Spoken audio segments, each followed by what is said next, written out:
Guys finally आ गई है बेंगलोर वाली जीजी की कम्युनिटी। मैंने बोला था अपने लास्ट वीडियो में कि ये समझौता बेंगलोर वाली जीजी को रास नहीं आएगा, क्योंकि जो जीजी ने 10 दिन मेहनत करी थी पैनल जाके अपने यहाँ पैनल बना के, पहले किसी को आस्तीन का सांप बनाया था, फिर उसी से दोस्ती कर ली थी। 10 दिन जो मेहनत करी थी राजमाता ने और कन्यादान वाली बेटी ने, उस मेहनत पे पानी फेर दिया, मिट्टी पलीत कर दी उस मेहनत की। So hello guys, Radhe Radhe, जय श्री कृष्णा। स्वागत है एक और नए वीडियो में। आई होप सब अच्छे होंगे, स्वस्थ होंगे, मस्त होंगे और जहाँ भी होंगे तंदुरुस्त होंगे। अगर आपको मेरी वीडियो अच्छी लगती है तो प्लीज़ गाइज वीडियो को लाइक करना, वीडियो पे कमेंट करना। जिन जिन लोगों ने चैनल को सब्सक्राइब नहीं किया हुआ है अब तक, प्लीज़ गाइज जल्दी जल्दी चैनल को सब्सक्राइब कर लेना नोटिफिकेशन वाली घंटी के साथ में। सो गाइज मैंने जो लास्ट 2 वीडियो बनाई थी ना, उसमें क्लियर बोला था कि अभी बेंगलोर वाली जीजी बहुत रिएक्ट करेंगी, क्योंकि उनको बिल्कुल भी पसंद नहीं है, अब तो बिल्कुल पसंद नहीं है कि कन्यादान वाली बेटी से उनका समझौता हो या उनके घर वालों का समझौता हो। और जो उनकी अंदर की भावना है वो पिछले 10 दिन से बहुत अच्छे से निकल के आ रही थी। जब उन्होंने ये बोला मैं तो अम्बाला सिर्फ उसकी वजह से नहीं गई थी क्योंकि वो वहाँ पे आने वाली थी। पहले उन्होंने अनफॉलो किया इंटरनेशनल जीजा को, जब इंटरनेशनल जीजा ने वो ब्लॉक कर दी इंस्टाग्राम पे, तो उनको आस्तीन का सांप बनवा दिया पूरे यूट्यूब के सामने, ये बोल के कि इस आदमी की हकीकत तो मैं पिछले 2 साल पहले ही भांप गई थी कि ये इंसान आस्तीन का सांप है। आज पता भी चल गया इसने ये हरकत की है, मुझे 2 साल पहले ही पता चल गया। बहुत बार लोगों ने मुझे बताया भी था, ये हमारे पीछे हमारी बेइज्जती करता है, हमारे इज्जत उतारता है हमारे घर वालों की। फिर उसी से समझौता कर लिया कॉल पे, फिर उसी से बात कर ली, दोनों ने एक दूसरे को फॉलो भी कर लिया। ये बात सोशल मीडिया पे नहीं बताई, लेकिन लोग तो हैं जागरूक, लोगों ने पता कर लिया।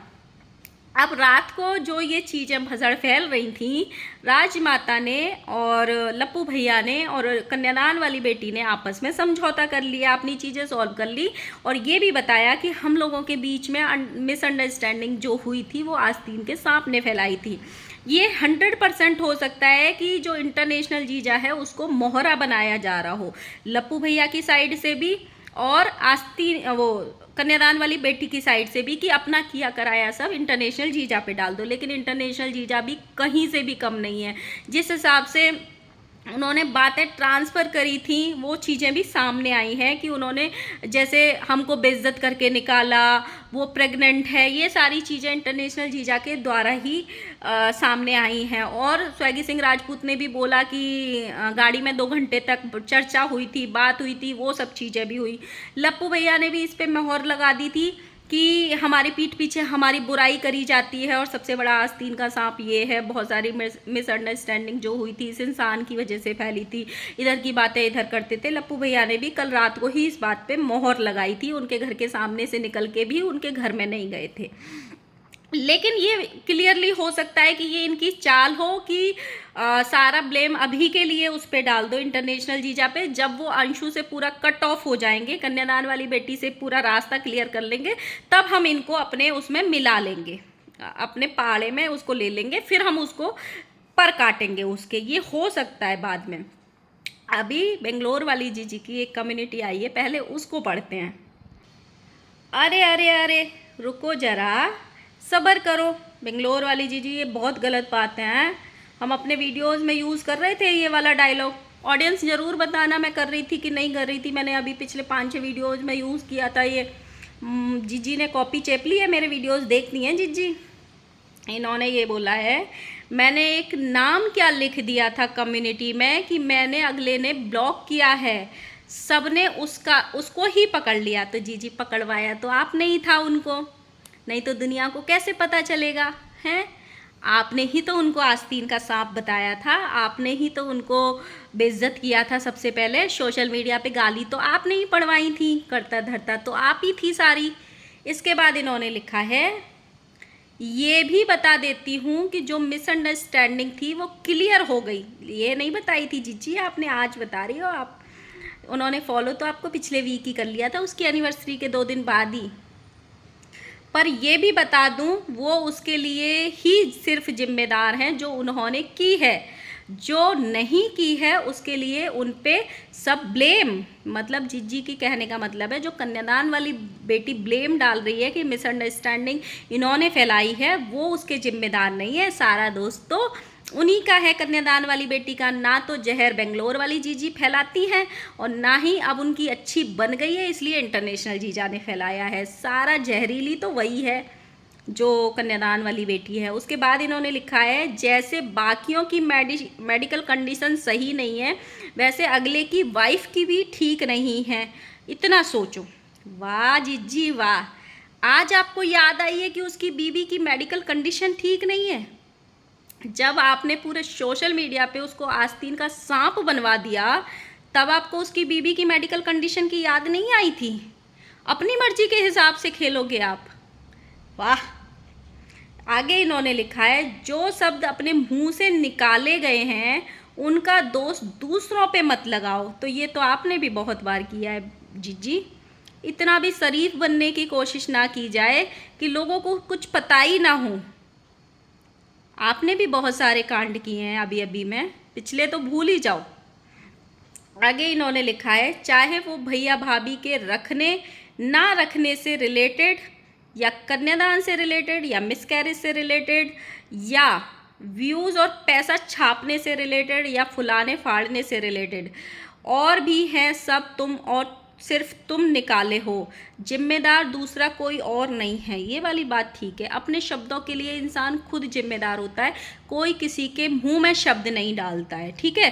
तो जो आप पैनल जाके बोली थी कि हमारे दुश्मनों को बुला लिया, इसके माँ बाप कैसे थे, इसने शादी से पहले क्या किया, बहुत सारी बातें। मैं तो इसलिए नहीं गई थी क्योंकि ये वहाँ पे आई थी, मुझे अगर मेरी माँ इसको ज़्यादा वैल्यू देती है, बहुत सारी चीज़ें बोली थी आपने, बहुत सारी चीज़ें। हमें भी बहुत कुछ याद रहता है, बहुत सारी ऑडियंस को भी बहुत सारी चीज़ें याद रहती हैं, तो वो सारे भी जिम्मेदार आप ही हो। और सबसे ज़्यादा गाली पड़वाने वाली भी इंटरनेशनल जीजा को आप ही हो। अगर उस दिन आप वो कम्युनिटी नहीं लगाती तो इंटरनेशनल जीजा इतनी गाली नहीं खाते, उसकी जिम्मेदार भी आप ही हो, है ना। अगली वाली आंटी अगर चाहें तो अपने आप को रोक लो तो सब रुक जाएगा। मतलब भाई इनको खुद को नहीं रोकना है, खुद की जुबान को नहीं रोकनी है, अगले वाले से इनको ये है कि अगले वाले रुकें। पहले हम शेर बन के रहेंगे, पहले आगे वाला झुकेगा तब हम झुकेंगे, ये इनका पैटर्न है। नहीं तो फिर सोचो आप क्या कर सकते हैं। माता जी ने तो वैसे भी धमकी दे दी है कि अगर नहीं शांत होंगे तो अगर तुम चाहते हो अगली वाले का घर बस जाए और बच जाए तो चुपचाप से शांत बैठ जाओ, नहीं तो घर भी हम लोग उजाड़ डालेंगे। आंटी ने तो सुबह की वीडियो में धमकी दे ही दी है। आगे इन्होंने लिखा है कोई सांप नहीं है। अरे जीजी, अरे जीजी आप क्या ही बोल रही हो यार। पूरे सोशल मीडिया पे बेचारे अच्छे खासे जीजा को, हमारे जो हर पार्टी में चार चांद लगाते थे डीजे पे, सबसे ज़्यादा नाचते थे पार्टीज़ में, वो भी बिना लालच के बिना पैसों के, उन जीजा को आपने पूरे सोशल मीडिया पे एक कम्युनिटी लगा के आस्तीन का सांप घोषित कर दिया और आप बोल रहे हो कोई सांप नहीं है।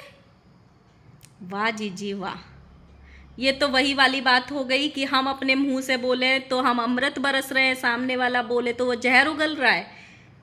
इन्होंने आगे लिखा है यहाँ कोई सांप नहीं है जिसे दूध पिलाया गया है, यहाँ पे सिर्फ जहर ट्रांसफ़र किया है। तो आप भी तो सोचो कि आपने भी तो जहर कहीं ना कहीं ट्रांसफ़र किया होगा। आप कौन सा इतनी अच्छी हो कि कोई आपसे, आपको ये पता चल रहा था कि ये इंसान इसकी बुराई कर रहा है, ये इंसान इसकी बुराई कर रहा है, ये इंसान इसकी बुराई कर रहा है और आपने उसको कुछ बोला ही नहीं। ऐसा तो हो ही नहीं सकता है, मैं तो मान ही नहीं सकती हूँ कि चाहे वो ये दुनिया की रीत है, अगर कोई आपके पास किसी की बुराई करता है तो ऑटोमेटिक आपके मुंह से भी दो शब्द निकलते ही निकलते हैं। ये कंट्रोवर्सी से रिलेटेड नहीं है, ये एक जनरली मैं बता रही हूँ आपको, कोई दूध का धुला नहीं होता है। तो जहर तो आपने भी बहुत जगह ट्रांसफ़र किया है और हमने पिछले 10 दिन में देखा है आपने कहाँ कहाँ जहर ट्रांसफ़र किया था। तो जीजी इतना भी अच्छे मत बनो, क्योंकि अब जब आपके रिश्ते अच्छे हो गए हैं और सामने वाले अपने अच्छे रिश्ते करने चाह रहे हैं क्योंकि वो कन्यादान वाली बेटी आपको पसंद नहीं है, तो आप वो समझौता होने नहीं देना चाहती हो। आप चाहती हो ये कंट्रोवर्सी कंटिन्यू रहे, और जिस इंसान को आपने आस्तीन का सांप बनाया था वो इंसान आज आपके लिए अच्छा हो गया। मतलब अपने कन्वीनियंस के हिसाब से आप चलोगे, क्योंकि आज आपका टाइम अच्छा है, आपका उनसे बन रहा है। और कल तक आप ये बोल रही थी, जिस दिन कम्युनिटी नहीं लगाई थी उस दिन आपने ये बोला था इसकी मनसा तो मैं 2 साल पहले ही समझ गई थी कि ये कितना पहुंचा हुआ है। 2 साल पहले ही भांप लिया था आपने, भविष्यवाणी कर ली थी अपने मन में कि ये इंसान एक दिन ऐसा करेगा, और अब उसी इंसान को आपने फिर से घर में घुसा लिया, क्योंकि अब आपके मन मिल गए उससे।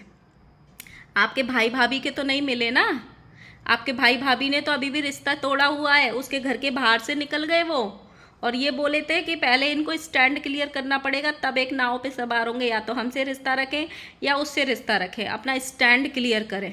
और सबसे अगर स्टैंड क्लियर नहीं करेंगे तो हमारा कोई रिश्ता नहीं है। आपके भाई ने आज सुबह की, कल रात की वीडियो में ही ऐसे बोला है। तो यहाँ पे ना इतना भी जहर मत उगलो, इतना भी जहर ऑडियंस में ट्रांसफ़र मत करो कि ऑडियंस भी आपको गाली देने लग जाए। और इनको बहुत सारी गाली पड़ी भी हैं, बहुत सारी कम्युनिटी वो आई हैं, इनको कमेंट 2-4 कमेंट पढ़ लेते हैं। वैसे तो अगर देखा जाए ना, सबसे पहले इंटरनेशनल जीजा को जो गुनहगार बनाया ना ऑडियंस की नज़रों में, वो इन्होंने ही बनाया। सच्ची है कि नहीं बताना, कमेंट सेक्शन में ज़रूर बताना। एक कमेंट आया, बिल्कुल सही बोली हो आप ही सब कुछ खुद करके सारा चीज़ का ब्लेम जो है वो इंटरनेशनल जीजू पर डाल रहे हैं। मेरे को पता है जब पूरा ऑडियंस उसको गलत बोलने लगा तब वह अपना पल्ला झाड़ने के लिए किसी और के ऊपर संभाल ले। एक ने कमेंट किया है, इसने सबसे पहले स्टार्ट किया है, इतना माइंड गेम खेलती है, आप लोग प्लीज़ इसको अब। एक ने कमेंट किया है, हर बार ये बीच में क्यों कूदती है व्यूज़ के लिए, सबसे लड़ते रहती है, लप्पू की कॉपी है पूरा बोलने में और लड़ने में, इसका कोई ज़रूरत नहीं है फिर भी बीच में आ जाती है। समझौता वहाँ हो रहा है, सुइयाँ इनको चुभ रही हैं। एक और आया है कि मतलब तुम सब मिलके पोक करोगे उसे, और सब्र कर लो। अरे सब्र कर लो, घर वाले समझौता कर रहे हैं और तुम पोक कर रही हो। कितने उच्च विचार हैं बहन आपके, कभी कभी खुद की भी गलती गिना देनी चाहिए। एक और आया है, मुझे समझ नहीं आता ये हर बार क्यों टपक पड़ती है किसी भी मुद्दे में, चाहे इसकी बात हो रही हो या ना हो रही हो, लोग इनका नाम ले या ना ले, दूसरों की बातों को लेकर अपना व्यूज़ जो बढ़ाना रहता है इनको। एक ने और लिखा है, प्लीज़ जिज्जी ये सब शांत होने दो, अब बहुत हो गया है, तुम भी कुछ मत बोलो प्लीज़। अगर इंटरनेशनल जीजा और उनकी वाइफ से अगर कोई गलती हुआ भी है तो उनको माफ़ कर दो ऑफलाइन बात करके। इस पे इन्होंने कमेंट किया है कि मुझे इनसे कोई प्रॉब्लम नहीं है। मतलब इनको प्रॉब्लम इंटरनेशनल जीजा से नहीं है, इनको डायरेक्ट प्रॉब्लम कन्यादान वाली बेटी से है। और ये तो हमें भी पता है कि उनको उनसे प्रॉब्लम नहीं है, कि उनके तो मन मिल गए हैं, इनको प्रॉब्लम ही उससे है कि समझौता हो कैसे गया। या तो इनको मीडिएटर बनाना चाहिए था, ये इनको बताना चाहिए था, कि पूछना चाहिए था कि समझौता करें या ना करें। शायद इनसे बिना पूछे समझौता कर लिया है, इसीलिए ये सारी चीज़ें हो रही हैं। और इनको ये आभास था भी, इन्होंने एक वीडियो में बोला भी था, अगर वो आएगी समझौता करने तो मेरी मम्मी तो समझौता कर लेंगी। तो वही चीज़ें इनको चुभ रही हैं अभी। बाकी बहुत सारे कमेंट्स डिलीट हो रहे हैं, साथ के साथ बहुत सारे कमेंट्स आ भी रहे थे इनको, लेकिन कमेंट डिलीट हो रहे हैं तो मैं पढ़ भी नहीं पा रही हूँ, डिलीट करती जा रही हैं संग की संग, क्योंकि इन्होंने एडिटर रखे हुए हैं। बाकी आप लोग ज़रूर बताना कमेंट सेक्शन में कि सबसे ज़्यादा जहर किसने उगला है पिछले 10 दिन में, और अभी जहर कौन उगल रहा है। कोई शांत होने ही नहीं देना चाहता है, सब चाहते हैं ये कंट्रोवर्सी चलेगी तभी तो सबकी रोटी सिकेंगी। भाई चलाओ चलाओ, ऐसा करो लंबा चलाओ, ताकि हमको भी तो दाल रोटी मिलेगी ना, सब पे ज़्यादा रिएक्शन बनेंगे, सबको मतलब ज़्यादा लंबा चलेगा तो ठीक है। तो जहर तो सब ट्रांसफ़र करते हैं, कोई यहाँ पे बिना जहर वाला क्रिएटर नहीं है। तो भाई ज़रूर बताना आपको कैसी लगी जिज्जी की कम्युनिटी, और मिलते हैं नेक्स्ट वीडियो के साथ में। Bye bye.